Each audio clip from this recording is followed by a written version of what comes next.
Pemirsa, Menteri Keuangan Sri Mulyani Indrawati menyatakan dirinya kembali diminta untuk menjadi Menteri Keuangan dalam Kabinet Prabowo. Hal ini disampaikan Sri Mulyani usai dipanggil Prabowo di kediamannya di Kertanegara. Menteri Keuangan Sri Mulyani kembali bergabung dalam Kabinet Presiden terpilih Prabowo Subianto menjadi Menteri Keuangan setelah sebelumnya sempat mengatakan akan pensiun. Arsitek kebijakan fiskal Indonesia itu mengatakan berdiskusi dengan Presiden terpilih Prabowo Subianto terkait peningkatan penerimaan negara berupa pajak, bea cukai, dan belanja negara dan diminta untuk kembali menjadi Menteri Keuangan. Sri Mulyani mengatakan sudah beberapa kali berdiskusi dengan Prabowo terkait APBN dan juga penerimaan negara sebelum pertemuan pada Senin malam kemarin.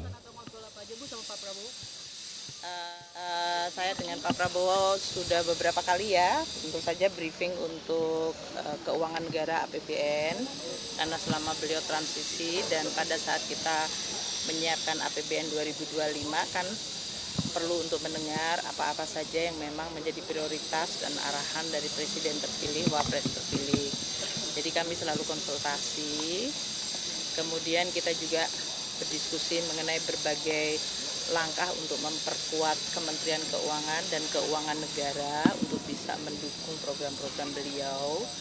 Makanya berbagai arahan mengenai pengelolaan dari sisi penerimaan negara, pajak, bea cukai, PNBP, belanja negara untuk kementerian lembaga maupun untuk transfer ke daerah, dan juga berbagai investasi yang dilakukan itu perlu dioptimalkan, ditingkatkan kualitasnya, diyakinkan untuk efektivitasnya, terutama untuk manfaat kepada masyarakat. Beliau perhatian sangat kepada bagaimana dampak APBN kepada masyarakat.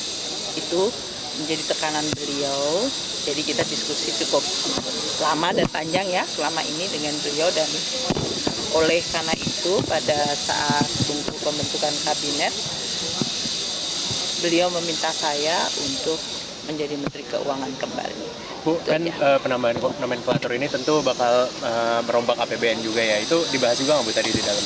Sebetulnya di dalam APBN itu beberapa antisipasi terhadap program-program dari Presiden, termasuk dari sisi line up kabinetnya. Itu sudah dilakukan.